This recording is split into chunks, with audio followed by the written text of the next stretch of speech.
Desde un nuevo ángulo, audaz, agudo, maduro y dinámico en la nueva mesa de análisis.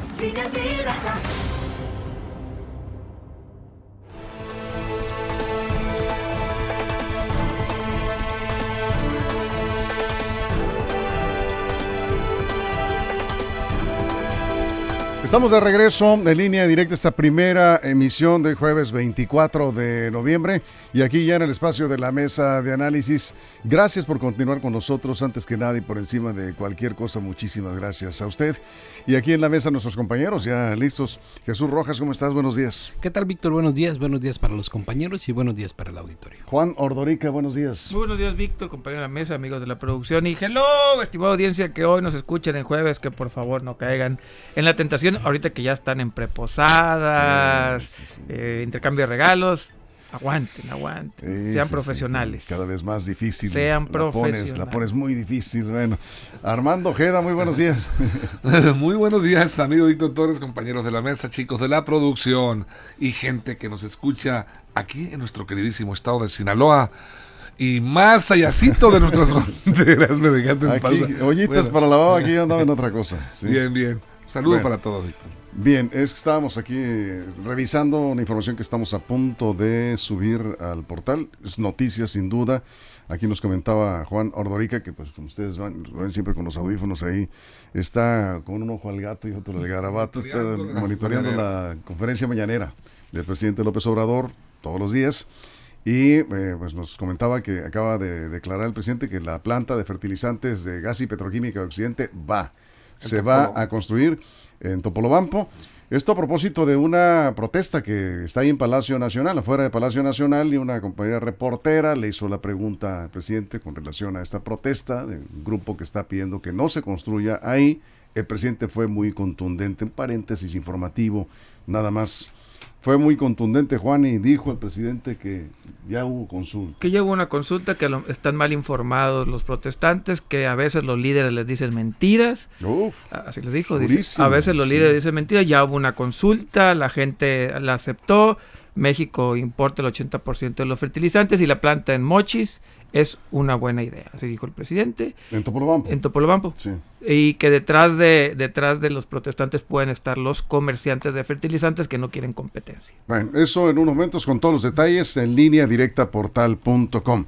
Bueno, pues ayer una kilométrica reunión que efectivamente pues establece un récord, Jesús, para una reunión de este tipo con público asistente, que hay que darlo, ¿no? Reuniones en el Congreso, reuniones de trabajo, ha habido varias así. Lleno en principio, luego ya con menos. Bueno, pues es que ya después de 4 horas y algunos dijeron... Hasta que Gallola quedó solo, ¿no? Pues no quedó solo, pero sí se fue una buena... Porque el mismo gobernador muy consciente dijo, señores, yo entiendo que pues ya se hizo muy tarde, algunos tendrán algo que hacer, si gustan retirarse no hay problema, yo tengo que cumplir con mi obligación de comparecer, de rendir cuentas ante los legisladores hasta que esto se termine, además, ¿no? Pues ahí están, ¿no? Digo, sí, los diputados haciendo las preguntas y él dando respuesta a las preguntas de los legisladores. Y el formato establecido, el acuerdo entre los grupos parlamentarios internamente, pues el gobernador fue a cumplir con eso, se entiende, se prolongó demasiado, pues ya no es culpa del gobernador.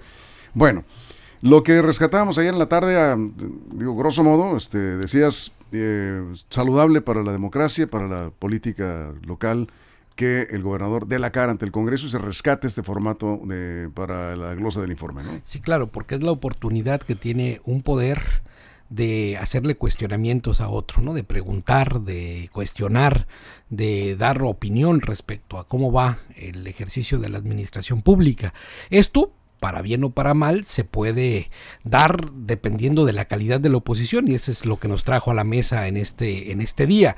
Depende de la postura que tengan los grupos parlamentarios. Entendemos que Morena pues será en apoyo al gobernador. También ahí habrá que ponerle matices en qué sentido va la bancada mayoritaria a darle el apoyo al gobernador. Hay que ver también o analizar cómo en los discursos la oposición se hace los planteamientos. La mayoría de los planteamientos coinciden en que va a darse como un aval de arranque, es decir, no hay una crítica dura, no hay una crítica cerrada, sí hubo señalamientos particulares sobre algunas dependencias, sobre algunas áreas de oportunidad, como le llamaron algunos grupos parlamentarios, pero creo que en general al gobernador le fue bien. El gobernador tuvo la oportunidad de exponer lo que se ha hecho en este primer año, la ruta que quiere seguir para los próximos 5 y lo que se espera en función de un plan de desarrollo que está ya trazado, las metas que se tienen contempladas en él y partiendo de ello poder hacer esa valoración objetiva y lo más importante, lo que los sinaloenses van a terminar hablando de eso, que se sienten mejor o peor de como cuando comenzó el gobierno. Y ahorita vamos a ver qué es lo que dijo la oposición, qué respondió la oposición a Rocha en este primer informe en el Congreso, Juan. Sí, lo que vimos, ayer sí ya me puse a ver otra vez hice trampa, le puse en doble velocidad las intervenciones de los grupos parlamentarios, unos bien, otros mal, los que son pro 4T mencionaron lo conté, está hecho, mencionaron más el nombre de Andrés Manuel López Obrador que el propio Rubén Rocha Moya, el Partido del Trabajo, sí. La diputada del Partido del Trabajo, obviamente Feliciano Castro, y no me acuerdo quién fue otro, pero mencionaron más a López Obrador que al propio Rubén Rocha Moya. Esto habla de lo que tienen ellos que proteger, lo que están pensando y lo que tienen que llevar al discurso. Eso me llamó la atención. Por otro lado, de la oposición, creo que tanto Giovanna Morachi del PAN como Cintia Valenzuela del PRI hicieron me gustaron sus discursos. Adolfo Beltrán como miembro de, ¿qué es? ¿Independiente o sin partido? Sin partido. Porrista más del gobernador, o sea, porrista total, absoluto y completo, no tuvo más allá, incluso yo le llamé un anexo al informe del gobernador, soltó más datos de este gobierno Adolfo Beltrán Correa sin llevar una crítica. Y al final cerró el diputado Feliciano Castro como representante de la bancada de Morena, con muchas imprecisiones. Ahorita en la segunda parte diré algunas de las imprecisiones que se aventó en su discurso, mucha narrativa, y yo creo que el que desentonó fue Feliciano Castro. Mientras los otros diputados estaban más o menos dentro digamos, el orden narrativo, Feliciano Castro desentonó, poniéndose un poquito más, podemos ponerle beligerante cuando no había nadie beligerando, ni siquiera criticando ni a Andrés Manuel López Obrador ni a Rubén Rocha Moya. Y aparte, con algunas imprecisiones que ahorita se las haremos notar. Eso es, bien. Vamos a desmenuzar ahí el discurso. Vamos a escuchar en un momento algunos de los audios que tenemos. Armando, abriendo la mesa. Bueno, yo creo que el gobernador Rubén Rocha Moya está haciendo muy bien las cosas, o sus asesores, la gente que le mueve la política, son los que están haciendo demasiado bien las cosas, y ha habido una coordinación, una excelente relación con la oposición, porque no se vio una oposición fuerte, radical, como normalmente se observaba anteriormente, cuando pues les daban toda la cancha, como se las dieron ahora. Se abrió, hubo una apertura democrática interesante, se dejó el micrófono abierto para que todos los parlamentarios pudieran señalar errores, pudieran criticar al gobernador, pudieran exigirle resultados en las áreas en donde ellos consideraran que había fallas o faltas, cuestiones por hacer. Pero bueno, ahí está el tema. En el caso de los discursos y que ustedes comentan respecto a Feliciano, bueno, yo no sé cuáles son los puntos esos en donde hubo ambigüedad, qué es lo que hubo, o imprecisiones. Si tú me puedes decir cuáles. No, ahorita vamos a las precisiones. Espérame tantito. Vamos a escuchar los audios. Ahorita vamos con eso, sí, ahorita vamos con eso. Vamos a escuchar los audios, los 3 audios, ¿sí? Primero, la diputada del PRI, la diputada del PAN, que a mí también me gustó la intervención de la diputada Giovanna Morachis, en donde el planteamiento que hace como representante del grupo parlamentario del PAN, que son ¿cuántos diputados? Una. Bueno, no es grupo parlamentario, se fue uno. Es que ya no lo es simplemente una diputada del PAN. Sí, nada más. Así es, sí tienes tú la razón. Sí, ¿hasta dónde cayó? Era un grupo parlamentario, dejó de serlo a la salida de Adolfo Beltrán. De Adolfo Beltrán, que se fue disque para ser más opositor, ¿no? Pero bueno, ya cada quien. Dijo que en pocas palabras hay ciudadanos que no están satisfechos con los resultados que ha dado en este primer año Rubén Rocha, en la infraestructura y equipamiento de los centros urbanos, y habló también un poco sobre el tema de la educación. Eso fue lo que planteó la diputada del Partido Acción Nacional. Mucho se difunde por su gobierno lo que llaman obra social, que son pequeñas inversiones en comunidades que, si bien alivian la situación de los pueblos, no tienden a solucionar las necesidades de crecimiento y generación de empleo.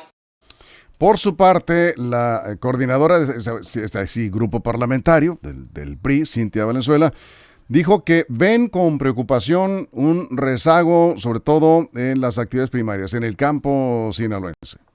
El sector agrícola tuvo un desplome del menos 6%. La producción de alimentos presentó una caída del 12.2%. Y si hablamos de ganadería, menos 20.6%. Y además se mencionan acciones para recuperar el estatus sanitario. Sin embargo, seguimos sin contar con al menos el estatus acreditado. Por su parte, y este es el tercer audio y a partir de ahí vamos a hacer el análisis. El coordinador del grupo parlamentario de Morena, Feliciano Castro, se refirió al combate de la pobreza. En Sinaloa, a partir del 2021, justamente eso es lo que habíamos de destacar de este primer año de gobierno. La pensión universal para las personas con discapacidad sintetiza el humanismo solidario que distingue a este gobierno.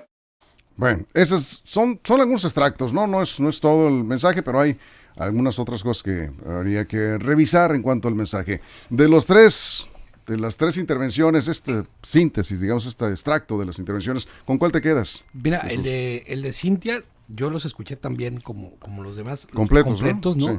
Y el de Cintia, por lo que planteaba, ¿no?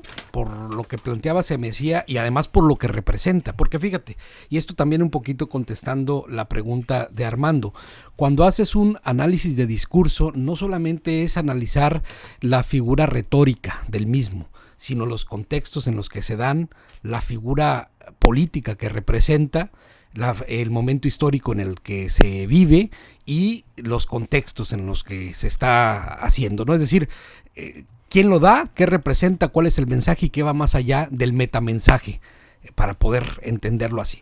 Y lo que estaba haciendo Cintia Valenzuela era haciendo un nuevo planteamiento del Partido Revolucionario Institucional en este cambio de coyuntura que se dio en una nueva dirección política al interior de su partido. No habíamos escuchado esta voz en su anterior coordinador del grupo parlamentario, ¿no? Es una voz distinta, por eso creo que hay algo interesante en ello, ¿no? Por un lado, en el PAN, por ejemplo, también una consistencia que todavía le falta a la voz del Partido Acción Nacional subirle el tono al tono que está a nivel nacional, por ejemplo, ¿no? Es un tono, digamos, un poco más fuerte de cómo comenzaron, pero todavía no se alcanza el mismo tono que está a nivel nacional para poderlo empatar ahora sí y que tenga el electorado un referente de una oposición como se está viviendo a nivel nacional. Ojo, no es lo mismo lo que está viviendo Sinaloa, el contexto político sinaloense con el nacional, porque el gobernador es mucho más conciliador que el presidente Andrés Manuel López Obrador. Por tiempos, Juan. Sí, bueno, de las imprecisiones dijo dos cosas. Dijo que, no aclaré. Sí. El diputado Feliciano Castro me preguntó, hermano, muy sencillo. Dijo que los gobiernos anteriores habían socavado las micro y pequeñas empresas y que este gobierno los había apoyado. No es cierto, este gobierno es el que tiene más mortalidad de micros, pequeñas y medianas empresas. Desaparecieron los únicos programas que tenían las tandas de bienestar, desaparecieron las pymes. Donde peor les ha ido a las pymes es en este sexenio. Ahí están los datos y ahí están los números. Dijo que este gobierno había hecho crecer al mercado interno, cuando tampoco es cierto. Lo que tiene fuerte a la economía mexicana son las exportaciones, es el mercado externo. Es otra imprecisión que se aventó en números. No es así. Quiso decir que era un gobierno que había impulsado más la economía, cuando es lo que no es cierto. Eso son imprecisiones numéricas y ahí está. ¿Sabes por qué? Es el abuso de la figura retórica. Efectivamente. Punto, entonces, ¿no? Dijeron imprecisiones técnicas, estadísticas, que no es así, pero lo quiso vender como una narrativa. Esa es una imprecisión. Y en ese sentido yo creo que el discurso de Feliciano Castro desentonó mucho con el ambiente que se vivía. Y en el aspecto, por ejemplo, de Giovanna Morachis y de Cintia Valenzuela, entregaron cifras importantes. Y Giovanna Morachis, la diputada, dijo una frase que me gustó.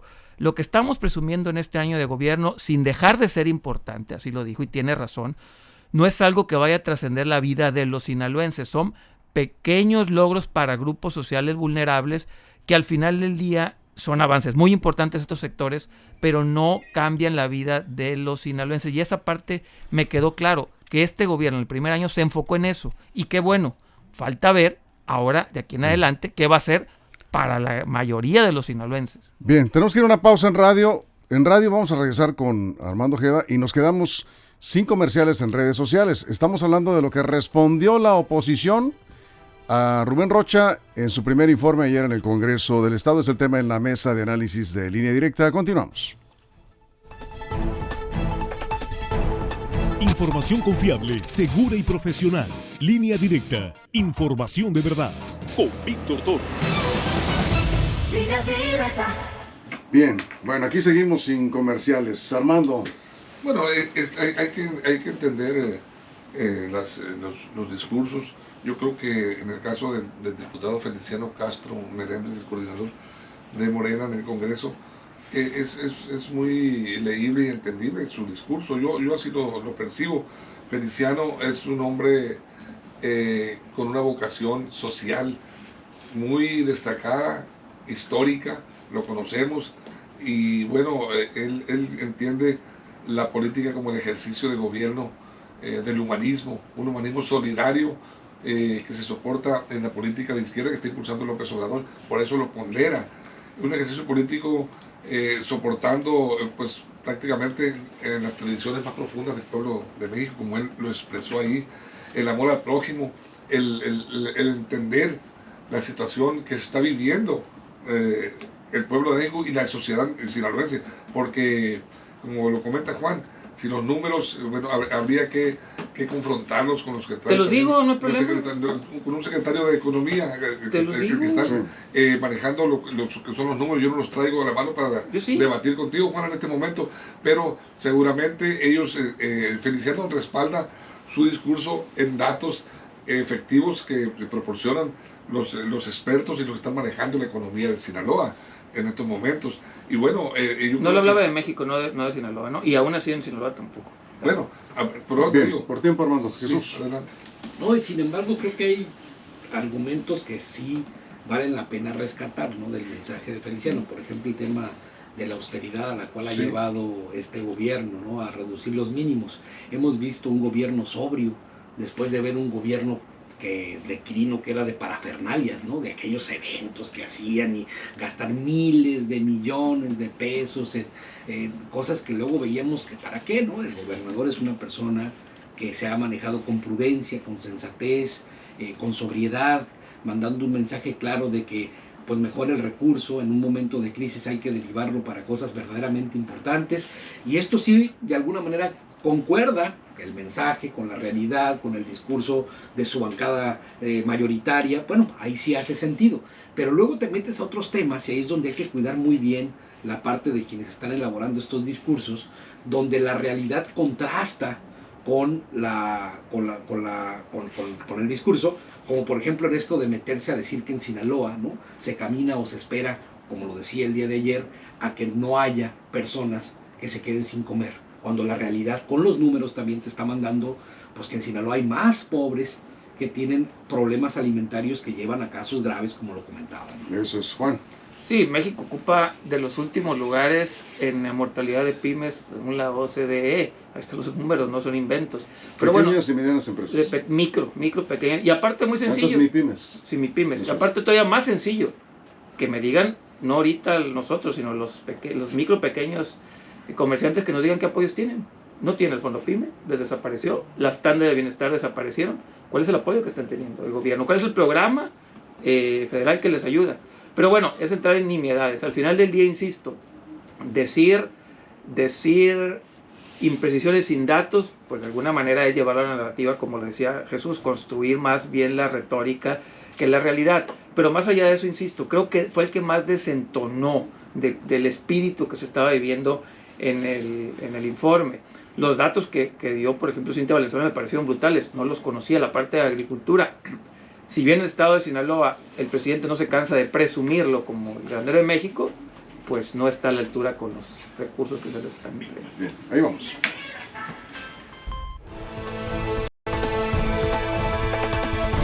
Bueno, aquí estamos de regreso, estamos en la mesa de análisis, estamos ahí revisando algunos de los ecos que nos dejó esta larga comparecencia, que arrojó mucha información, hay que decirlo. O sea, en realidad cansado para el público asistente, porque pues, la gente no está acostumbrada a este tipo de reuniones de trabajo. Los diputados sí, los funcionarios públicos pues, están obligados a rendir cuentas, lo hizo ayer el gobernador.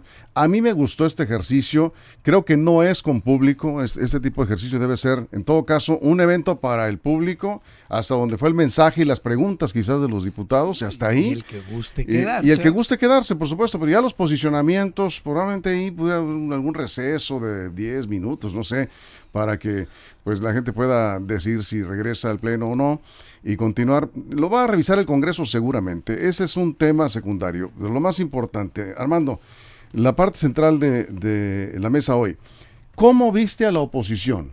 A la oposición en el Congreso, los diputados de los grupos parlamentarios opositores a Morena en esta reunión con el gobernador.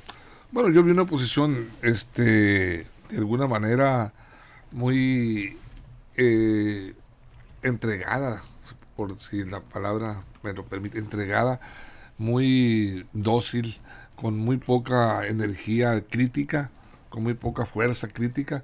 No vi una oposición que se notara en su discurso, que dijéramos al escucharlo, este diputado viene a reclamar, a exigir los pendientes que él considere que en Sinaloa el gobernador trae a cuestas. Esos pendientes, que los hay, por supuesto, ningún gobierno está atendiendo al 100% la necesidad y los reclamos de la gente, los hay, y cuando hay una oposición fuerte, sistemática, que se dedica a observar, analizar y aprovechar los espacios como estos que se les dio en el Congreso, porque es un espacio para todos los diputados, para que hablaran y dijeran frente al gobernador, le dijeran en su cara lo que ellos quisieran, porque es el derecho constitucional que tienen los diputados. No se lo dijeron, no fueron prácticamente blandos, yo los veo así, y por eso yo preguntaba que si o está haciendo demasiado bien las cosas el gobernador, o la operación política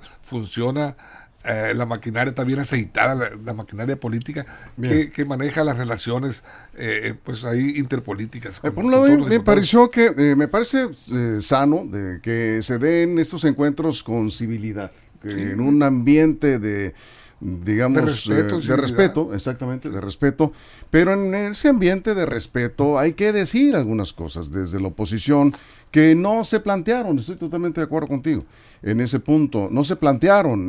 Los diputados de oposición tienen que hacer eso, oposición. El PRI no ha aprendido a hacer oposición. Me gustó el discurso, respetuoso, bien, documentado. Bien documentado de la diputada del PRI, Cintia Valenzuela. Me gustó su participación. Ya en la parte final, pues ya la gente estaba cansada, ya en la parte final los posicionamientos, pero ahí quedó el mensaje de la priista, que me parece que debería de retomarlo y analizarlo el Ejecutivo Estatal.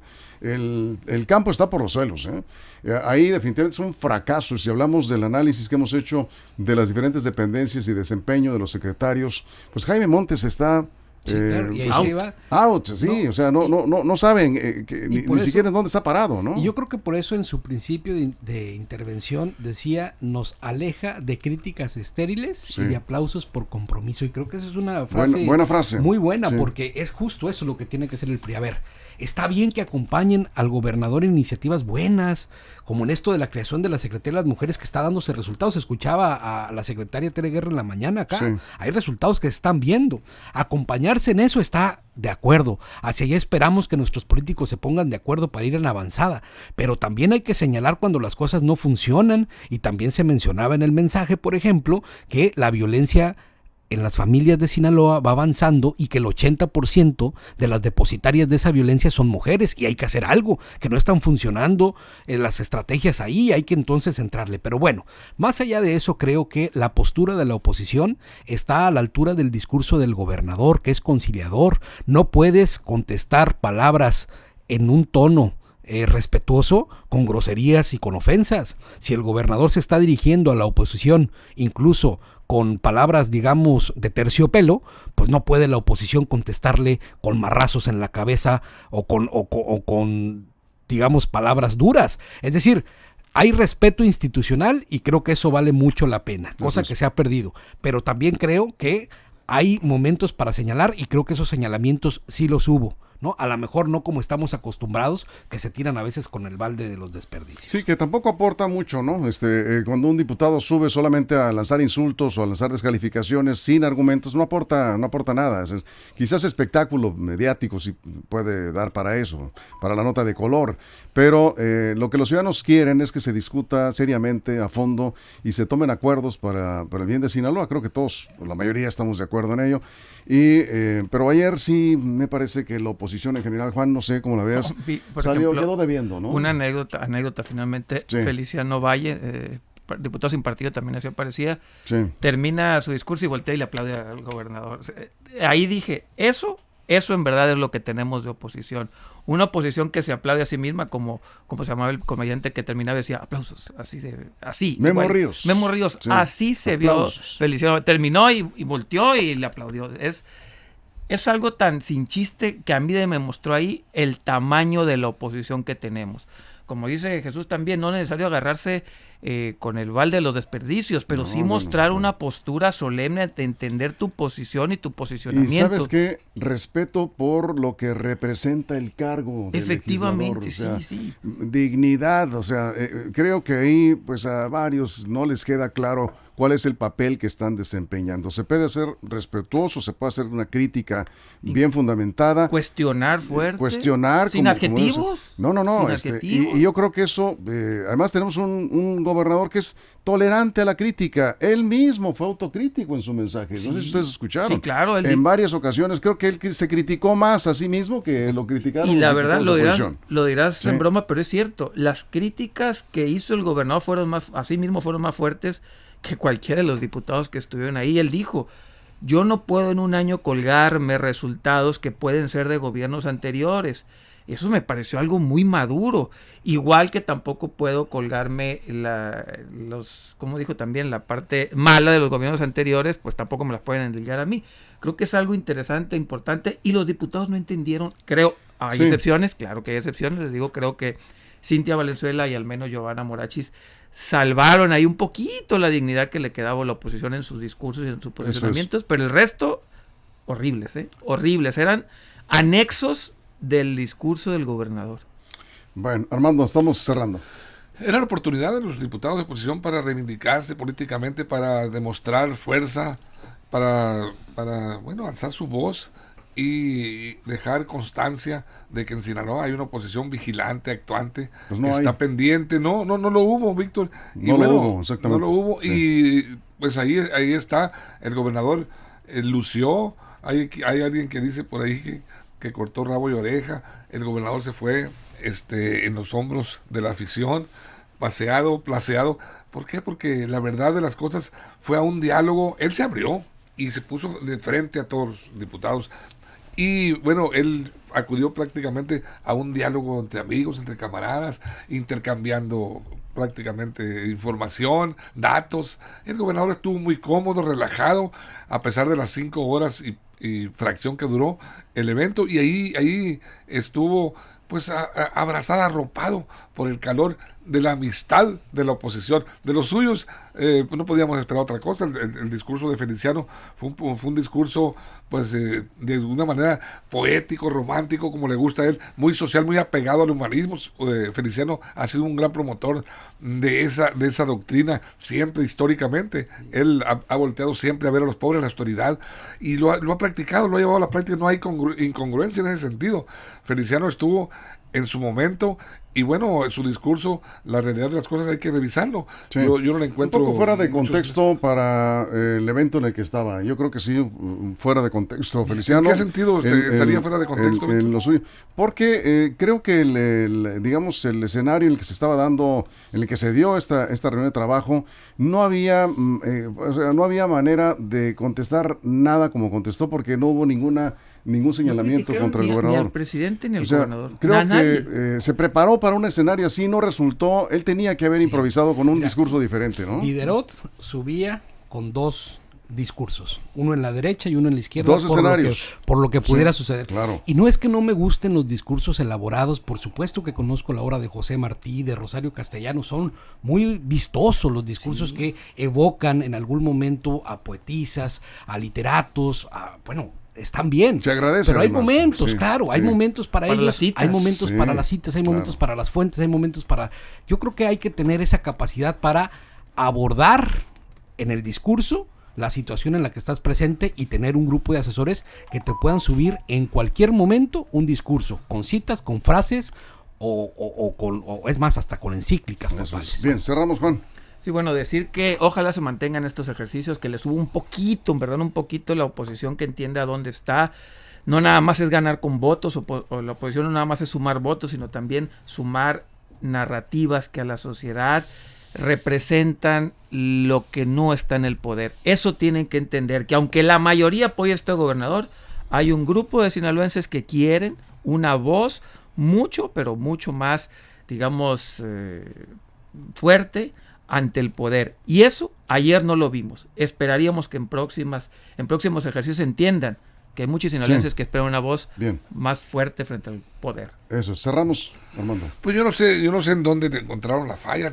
Yo la verdad no es defensivo, fue perfecto y maravilloso. Pero no fue perfecto. Ya lo comentamos, fuera de contexto, para lo que estaba ocurriendo, es que tú preguntaste. Sí, y datos, ¿dónde estuvo la falla? No tanto falla, creo que el contexto no daba para un discurso tan agresivo como el que... Bueno, yo no le encuentro agresivo el que él diga, se está construyendo otro Sinaloa, un Sinaloa de los derechos humanos, la felicidad del pueblo. No, esa parte no.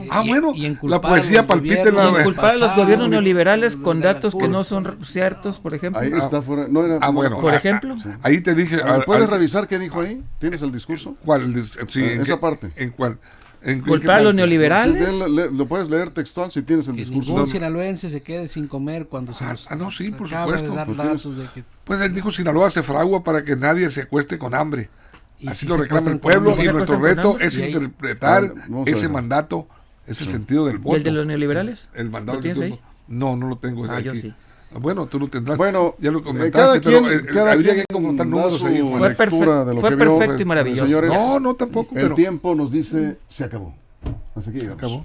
Jesús, muchas gracias. Buen día. Gracias, Armando. A ti. Gracias. Lo importante es que se da la discusión como sucede en cualquier mesa de café y también con respeto, ¿no? Por supuesto.